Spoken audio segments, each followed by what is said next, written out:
नमस्कार मित्रांनो, government schemes and new update या चॅनलमध्ये आपल्या सर्वांचे स्वागत आहे. आज आपण मुख्यमंत्री सहायता निधी योजना पाहणार आहोत. बघूया काय आहे योजना. आरोग्यासाठीच्या शासकीय योजनांचा सुयोग वापर होण्यासाठी मुख्यमंत्री सहायता निधीमध्ये अर्ज करण्यापूर्वी त्याची संपूर्ण माहिती तुम्हाला असणे आवश्यक आहे.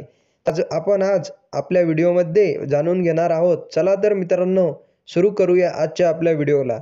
महात्मा ज्योतिबा फुले जन आरोग्य योजना, राष्ट्रीय बाल स्वास्थ्य कार्यक्रम, धर्मादाय रुग्णालय यामध्ये लाभार्थ्यांनी जास्तीत जास्त लाभ घ्यावा व मुख्यमंत्री सहायता निधीमध्ये या प्रयोजनार्थ उपलब्ध समिती योजित वापर व्हावा म्हणून उपरोक्त योजनांचा लाभ मिळू न शकणाऱ्या रुग्णांना मुख्यमंत्री सहायता निधीमधून लाभ देण्यात येतो.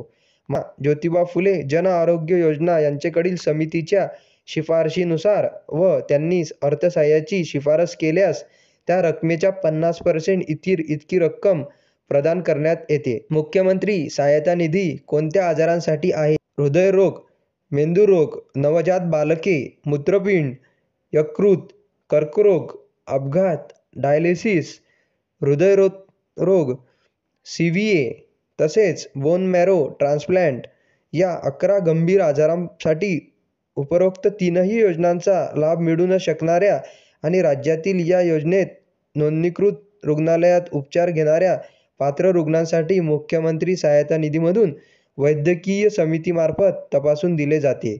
याची लिंक तुम्हाला व्हिडिओच्या डिस्क्रिप्शनमध्ये सुद्धा दिलेली आहे. तसेच अर्जासोबत ईमेल करताना कोणती कागदपत्रे जोडावी ते आपण पाहणार आहोत. अर्ज विहित नमुन्यात वैद्यकीय खर्चाचे अंदाजपत्रक, प्रमाणपत्र, डॉक्टरांच्या सही व शिक्क्यांसह खाजगी रुग्णालय असल्यास सिव्हिल सर्जन यांच्याकडून प्रमाणित करणे आवश्यक आहे. तसेच तहसीलदार कार्यालयाचा उत्पन्नाचा दाखला ₹1,60,000 पेक्षा कमी असणे आवश्यक आहे.